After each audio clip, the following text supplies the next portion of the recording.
बस इतना सा ख्वाब है जेडेक्स फ्री स्टोरी पर। एक छोटे से गांव ईसापुर में 5 लोगों का एक परिवार रहता था। घर में बाबूजी, माँ, 2 बहनें और भाई थे। घर में रुपए पैसे की किल्लत बनी रहती थी। साधारण सा किसान परिवार बस फसल के पकने का इंतजार करता और जैसे तैसे गुजारा कर लेता। ऐसा करते करते काफी समय निकल गया था। बड़े बेटे विकी को यह बात कब से खाई जा रही थी। विकी, जो कि गोरा चिट्ठा और कदकाठी में लंबा था, एक दिन खेत में काम करते वक्त विकी ने बाबूजी से कहा, मैंने शहर जाना है बाबूजी। यहाँ पर हम लोग बस भरपेट खा ले वही बहुत है। ऊपर से गांव का माहौल दिन ब दिन बिगड़ता जा रहा है। कल ही शालू और बिन्नी जब स्कूल से आ रहे थे तो सरपंच के लड़के बिना बात परेशान कर रहे थे। अगर मैं सही वक्त पर ना आता तो पता नहीं। मैं बहुत दिनों से आपसे ये बोलना चाहता था, पर सोचा इस बार की फसल पकने का इंतजार कर लेता हूँ। बाबूजी कुछ नहीं बोले, बस सुनते रहे। अपनी बात बोलकर विकी नदी की तरफ चल दिया। विकी का गांव किसी स्वर्ग से कम नहीं था। पहाड़ों और नदियों से घिरा सुंदर सा कम आबादी वाला गांव, जहां लोग एक दूसरे की मदद करने को हमेशा तैयार रहते। गांव के लोग भी धीरे धीरे टेक्नोलॉजी के साथ आगे बढ़ रहे थे और विकी इन सब में बॉस था। जब भी किसी को इंटरनेट वाला कुछ काम करवाना होता तो सब गांव वाले उसी के पास आ जाते थे। थोड़े बहुत रुपए भी मिल जाते थे, पर वो 5 लोगों के परिवार को पालने के लिए काफी नहीं थे। विक्की हमेशा इन सब से बाहर निकल के घर वालों को आलीशान जिंदगी देना चाहता था। वैसे पढ़ाई में उसने सिर्फ 12वीं पास की थी, पर काम वो ग्रेजुएट लोग वाले भी कर लेता था। और छोटे से गांव होने के कारण यहाँ कोई ढंग का काम नहीं मिल पाया। घर की हालत को भी वो समझता था, साथ ही उसे रिस्क लेने में जरा भी डर नहीं लगता था। एक दिन शाम को जब बाबूजी खेत से आए तो बिन्नी को बोले, जा अपने भाई को जल्दी से बुला के ला। उसी वक्त अम्मा चूल्हे पर खाना बना रही थी और तपाक से बोल पड़ी, खेतड़ू आए हो, थोड़ा ठंड रख लो। आते ही इसको बुलाओ उसको बुलाओ, और उनकी टरटर शुरू हो गई। विकी किसी गांव वाले बच्चे का एडमिशन फॉर्म भर रहा था तो उसे आते आते काफी देर हो गई। जैसे ही घर आया बाबूजी आंगन में ही मिल गए। बाबूजी ने विकी को पास बुलाया और बोला, तो उस दिन शहर जाने की बात कर रहा था ना। विकी तो भूल भी गया था कि उसने ऐसी कुछ बात भी कही थी। उबासी लेते हुए वो बोला, हाँ कहा तो था शायद, तो अब जाओ मैं सुने। विकी को सोने की जल्दी थी, पर बाबूजी बोल पड़े, ओए रुक जरा, बैठ मेरे पास। और जेब में हाथ डाला और 2000 रुपए निकालकर दे दी। अरे वाह बाबूजी, आप अकेले फसल बेचाए। आपको मैंने बोला था हम साथ में शहर जाएंगे। शहर नहीं गया था ओए, ये तो सरपंच जी के यहाँ से उधार लेके आया हूँ। पर क्यों? तुझे शहर नहीं जाना है पगले? इतना सुनते ही विकी खुशी के मारे उछल पड़ा, पर फिर अचानक से पूरे परिवार वालों की शक्लें उसकी नजरों के सामने आ गई थी। विकी शहर जाना चाहता था, पर अपने घर वालों के बिना नहीं। तभी बाबूजी बोल पड़े, अरे चिंता मत कर, तू शहर में नौकरी ढूंढ ले, फिर हमें बुला लेना, हम सब साथ रहेंगे।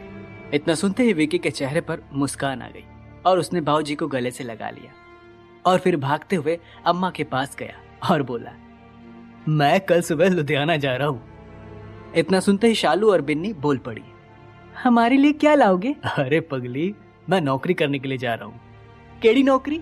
पिंड में चिक्के खराबी है और तोनू तो खाना भी नहीं बनाना आता, कैसे रहेगा वहां? शहर में आए दिन कुछ न कुछ होता रहता है। अम्मा ने हजारों सवाल कर डाले। अरे इतना क्यों परेशान हो रही हो अम्मा तुम? बच्चा थोड़ी ना हूं मैं अब। और आपको पता ही है, पिछले साल वाली पहलवानी में 4 गांव के लड़कों को हराया था मैंने। अम्मा का मन फिर भी नहीं मान रहा था।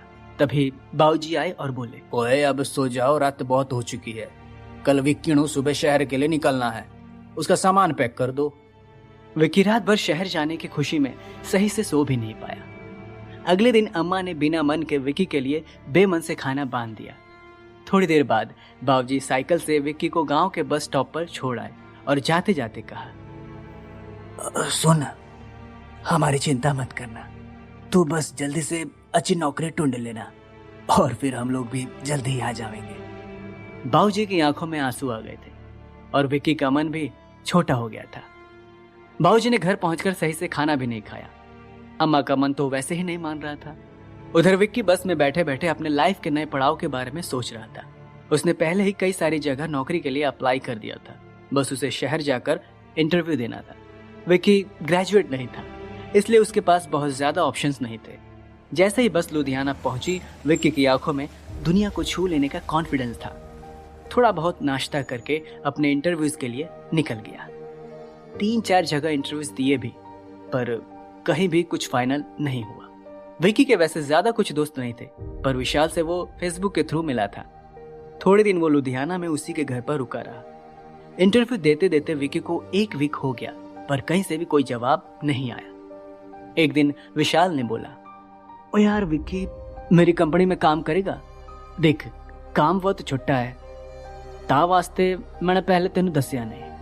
अगर तू कहे तो एक बारी गल करूं। वैसे तो विक्की का मन नहीं था, पर उसका कॉन्फिडेंस और पैसे दोनों कम होते जा रहे थे। विक्की बोल पड़ा, ठीक है, मैं कल साथ चलता हूँ। अगले दिन सुबह विक्की गया और उसका सिलेक्शन हो गया था। साथ ही उसने फैक्ट्री मैकेनिक का काम शुरू कर दिया। विशाल ने उसे अपनी पुरानी साइकिल दे दी थी, क्योंकि विक्की की शिफ्ट देर तक चलती थी। विक्की को काम करते लगभग 3 हफ्ते हो गए थे। सुबह जल्दी जाना और रात में देर से आना उसका रूटीन बन गया था। काम के चक्कर में घर वालों से बात भी कम ही हो गई थी। दिन ब दिन, हफ्ता दर हफ्ता बीतता गया। विक्की को अपने शहर आने के फैसले पर डाउट होने लगा। वो सोचता था, अगर मजदूरों वाला काम करना ही होता तो वो तो मैं गांव में भी कर ही रहा था। एक दिन की बात थी। विक्की की शिफ्ट खत्म होते होते रात के लगभग 3-3:15 बज चुके थे। वो अपनी साइकिल से आ रहा था।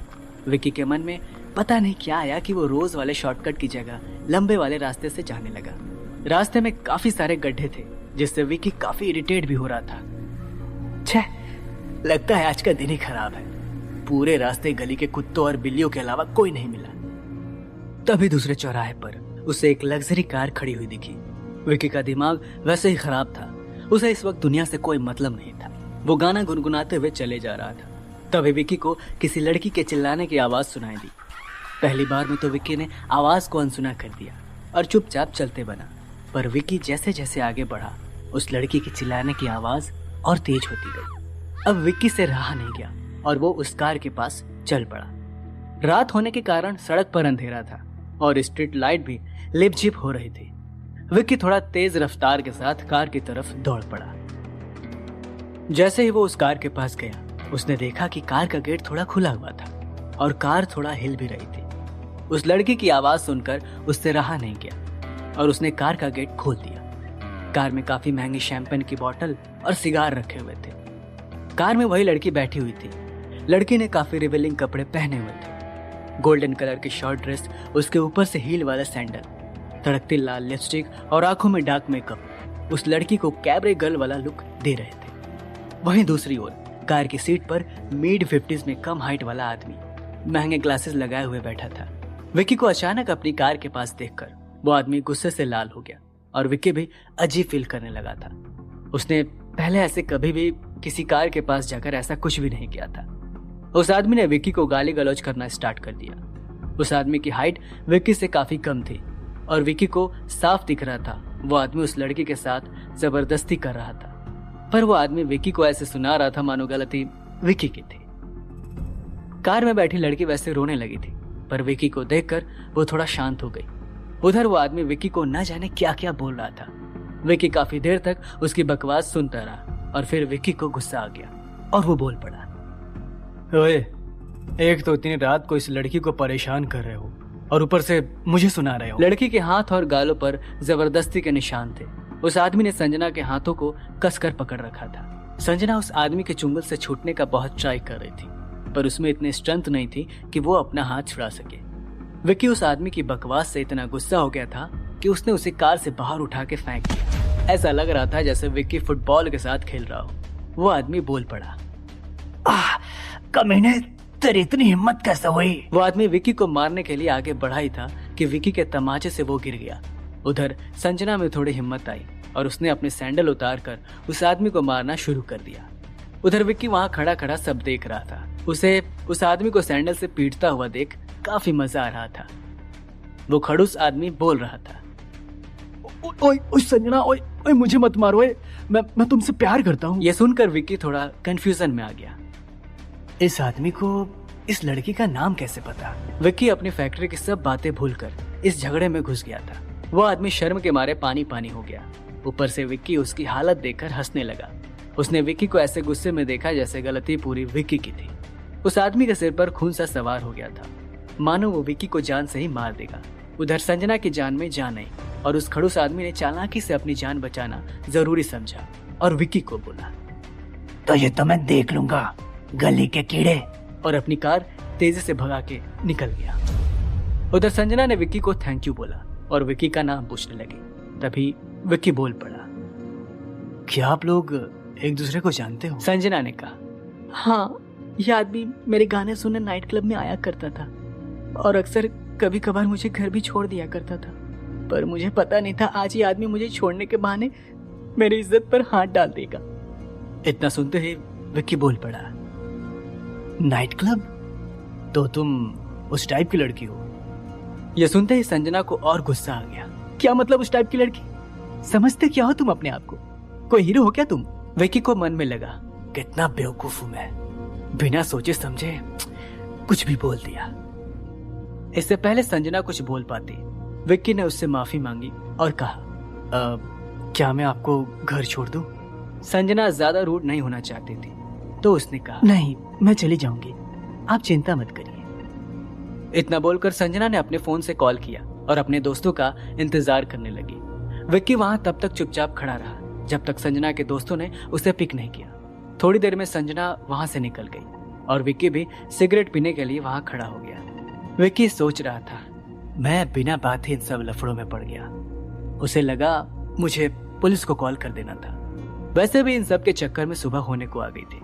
विक्की अपने घर की ओर चल पड़ा। रास्ते पर एक भी स्ट्रीट लाइट नहीं थी और अभी सुबह पूरी तरह नहीं हुई थी। जैसे ही वो आगे बढ़ा, उसने देखा कि एक कार पूरी सड़क को कवर करके खड़ी हुई थी। उसने ध्यान से देखा तो उसे एक आदमी खड़ा हुआ दिखाई दिया, जिसके फेस पर बिच्छू जैसा डरावना निशान बना हुआ था और अंधेरा होने के कारण वो आदमी और डरावना लग रहा था। विक्की का दिन वैसे ही बर्बाद हो गया था। उसे बस जल्द से जल्द रूम पर जाके सोना था। विक्की उस आदमी के पास गया और बोला, भाई साहब, आप अपनी कार साइड में कर लो, मुझे निकलना है। सड़क बहुत सकरी थी तो साइकिल का निकलना भी काफी मुश्किल था। वो घिनौने सी शक्ल वाला आदमी पास आया और बोला, अरे, तेरा नाम विक्की है? विक्की थोड़ा सा डर गया और पूछने लगा, तुम्हें मेरा नाम कैसे पता? इससे पहले विक्की कुछ समझ पाता, उस आदमी ने गन निकाली और विक्की के सीने में बिना कोई देर करे उतार दी। विक्की की नजरों के सामने बाऊजी, अम्मा और दोनों छोटी बहनों के चेहरे आ गए। ऐसा लग रहा था मानो पूरी दुनिया रुक सी गई हो। इस एक रात ने सब कुछ बदल कर रख दिया था। जो विक्की अपने बड़े बड़े सपनों के साथ शहर आया था, उसके वो सभी सपने उजड़ गए थे। उसका शहर आना, नौकरी ढूंढना, सब एक लम्हे में रुक कर रह गया। उसकी बॉडी से खून का फव्वारा सा निकलना शुरू हो गया और वो धीरे धीरे पास बने काफी गहरे गड्ढे में गिरने लगा। विक्की की आंखें धीरे धीरे बंद होने लगी। अब पंछियों की आवाज के साथ सुबह भी हो गई थी और आखिर में उसका शरीर गड्ढे के सबसे निचले हिस्से में जा गिरा था। आखिर कौन था वो आदमी जिसने विक्की पर गोली चलाई होगी? क्या विक्की मर चुका था? पता नहीं कितने सारे अनगिनत सवालों के साथ वो काली रात हमें छोड़ गई। इन सभी सवालों के जवाब जानने के लिए सुनते रहें बस इतना सा ख्वाब है, सिर्फ पॉकेट एफएम पर।